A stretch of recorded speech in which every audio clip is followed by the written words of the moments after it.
December in North Dakota introduced Lewis and Clark's discovery expedition of 1804 to more cold, frostbite, some irritable Canadian trappers from the Northwest Company expressing displeasure with the American travelers' enticements to the Indians. Both expedition captains strived constantly to alleviate native displeasures, jealousies among the Indians, medical emergencies and discomforts. Members of the party were robust but not immune to coming down with a cold. Keeping the men occupied and fed, and real threats from encroaching Sioux bands. That threat never fully materialized, but expectations were that battle with them would follow in the spring.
The holiday season of 1804 was celebrated at the fort.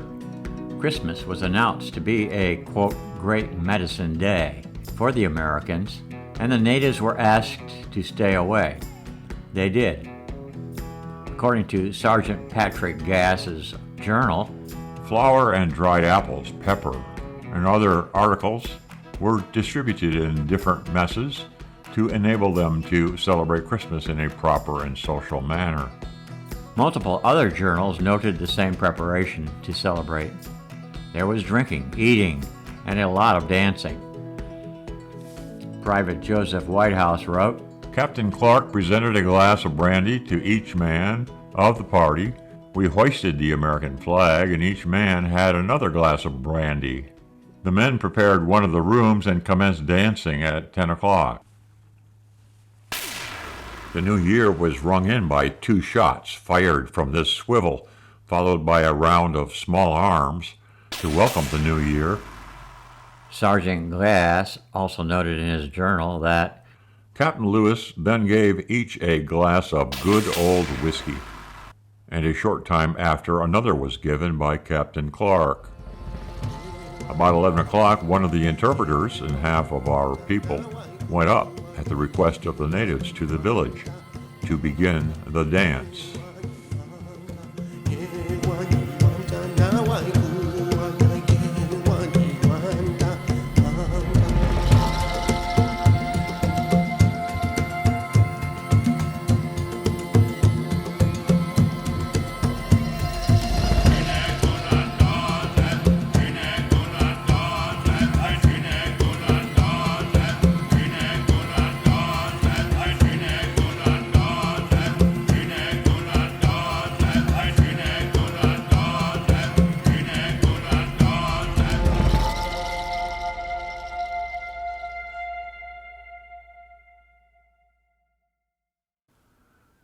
overall the day was filled with a lot of celebration. Dancing brought Sergeant York to the fore as a dancer, much pleasing to the native onlookers who were impressed by his size and his abilities. Throughout the winter, dancing provided frolic and relief to both natives and the Americans, sometimes separately, sometimes together. Ordway reported that, quote, Rivet danced on his head.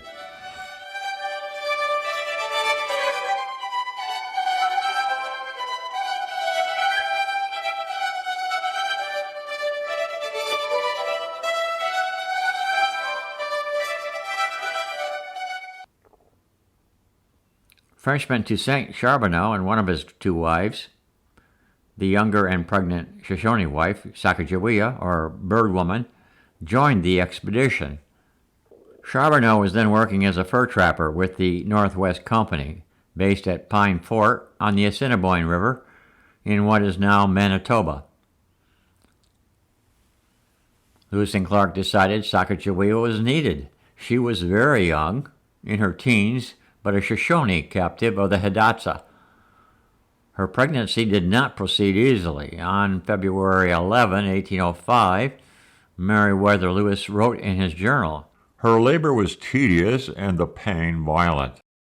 She was given a small portion of the rattle of a rattlesnake to speed the birth, and within 10 minutes the baby was born. That child, Jean-Baptiste, nicknamed Pomp by the crew, lived a long life under tutelage of Clark, traveling in Europe and leading several expeditions across the western U.S. later in life.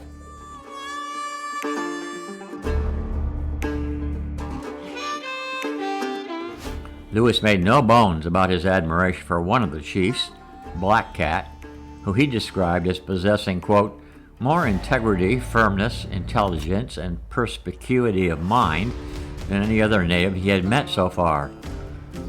It was his intention to persuade Black Cat to represent his people back east in Washington, and also to persuade the chief to shift the tribe's trading away from the Canadians to the north. Black Cat demurred and ultimately maintained his alliances with the British and French trappers.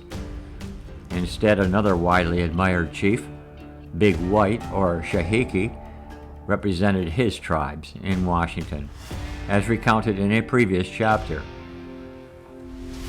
The men were in high spirits in the last weeks of March, according to Clark. Boats were packed and parties divided up for the next phase of the Discovery adventure. The keelboat would return downstream to St. Louis.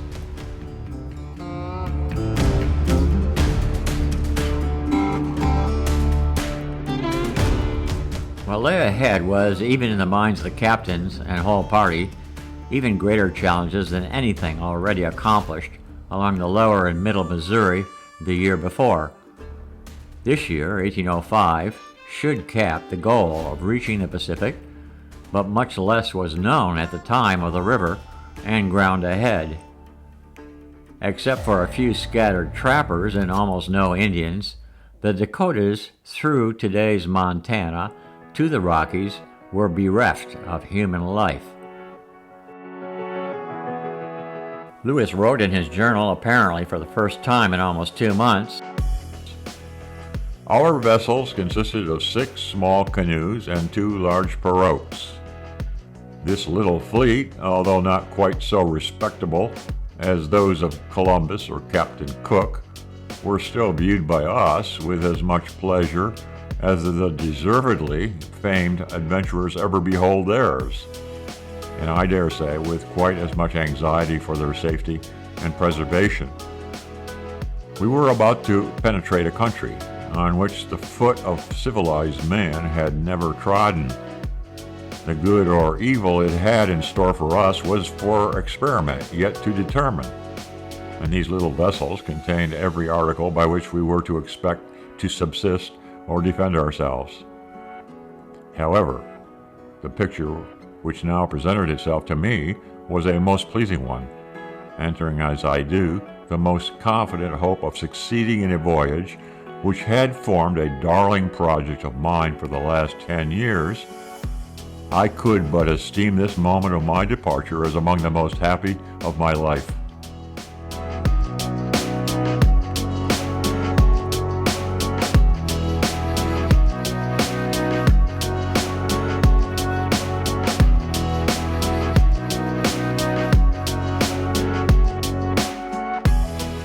There were a few humans encountered between Fort Mandan and the Marias River near the Canadian border. Wildlife, to be sure, was abundant and beyond the dreams of Lewis and Clark and Company. Meat was plentiful as hunters brought in up to 300 pounds per day. The laboring men devoured often up to 10 pounds of meat in a day. elk, deer, beavers, beaver tail, a delicacy, buffalo, antelope, and later bighorn sheep attracted their attention, and bullets, alongside wolf packs and coyote. Fruit and vegetables were harder to come by, but Sacagawea helped out with her knowledge of the roots, like Jerusalem artichokes, etc., and the berries and other substances she and her native people relied on for nourishment. Encounters with the grizzly bear especially fascinated the men, but also several times almost ended in tragedy for the hunter.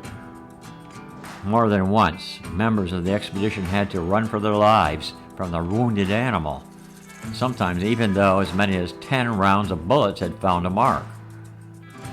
In one incident, the hunters, hunted, leaped off a bluff into the river to escape certain mauling, only to have the bear leap in after them.